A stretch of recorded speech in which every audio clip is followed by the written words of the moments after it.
I'm Kevin Coleman at Ohio Christian University, and we just had a major event about big happenings on the Pickaway Plains 250 years ago. Can you introduce yourself? My name is Dorine Soiret. I'm the 7th great-granddaughter of Shawnee Chief Cornstalk.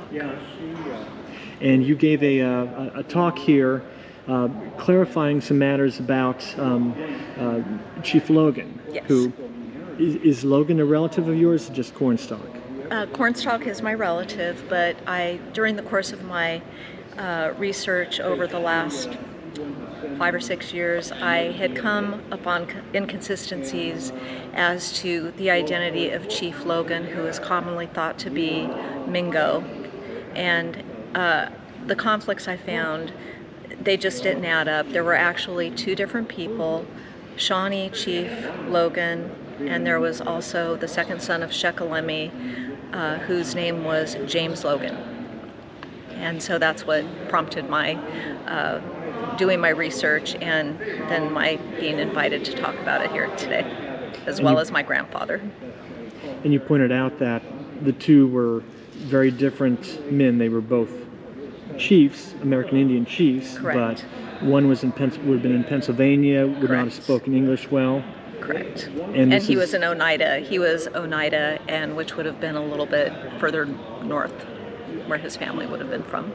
So is this pioneering research that you've done on the topic? I believe so. I'll be publishing it on Amazon. The paper will be published on Amazon. It's called Logan's Lament, An Indian Identity Crisis by Dorine Soiret. Okay. And you mentioned that Chief Cornstalk, you mentioned him several times as your grandfather, although he was several generations. He's my 7th great-grandfather. Is that a term of respect, just calling him your grandfather? Well, it's easier than saying my 7th great-grandfather. Yes. Repeatedly. But he was a major leader of the Shawnee at the time. He was. What was his story, just briefly? Well, basically he was a civil and peace chief, and he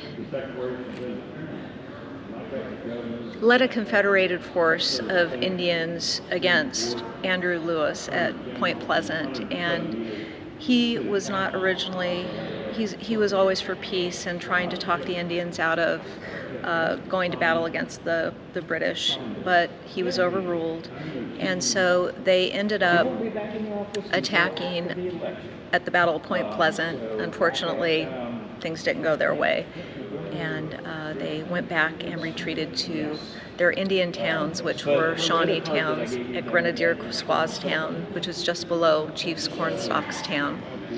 And then basically the capital of the Shawnee yes, Nation. Yes. And then then Lord Dunmore came in and established Camp Charlotte, and the rest is history. So what are your thoughts about this event and that whole role, part of history?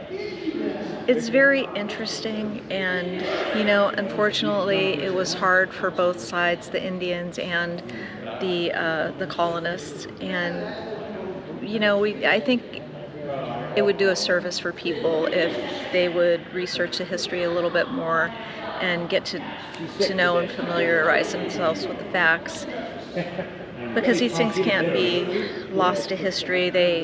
History unfortunately repeats itself, and I'm proud of my own tribal history, the tribe of the Irish. Oh yes, the tribal history. They're very much a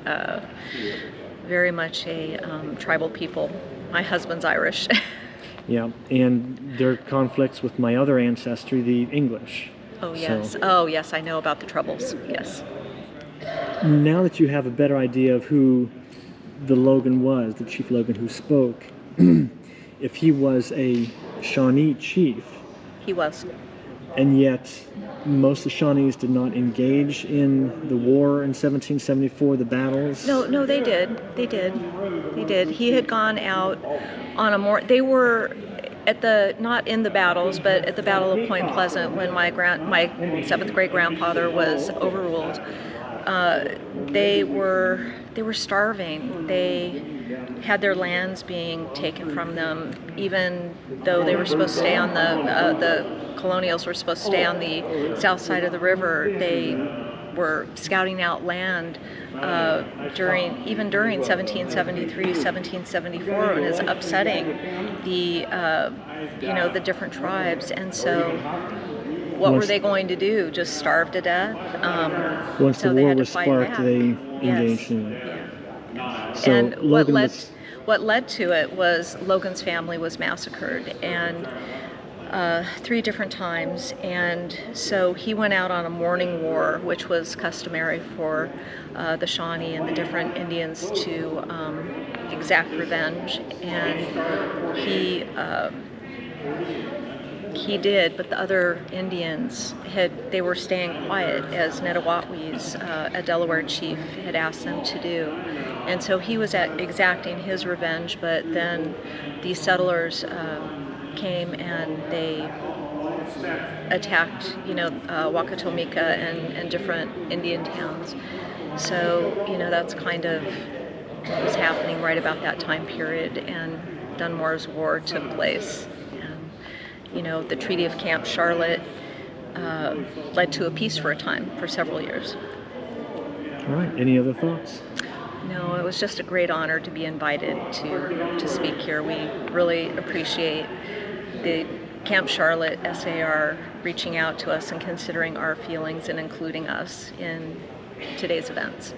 And you are from California? I'm from California, yes. Los Angeles area.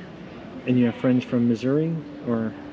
No, I have cousins back in Oklahoma who belong to all 3 federally enrolled Shawnee tribes, and several of them and I travel often together to research our Shawnee heritage. All right. Okay. Well, thank you very much. Dorine Soiret. Yes. Thank you. Thank you. You're welcome.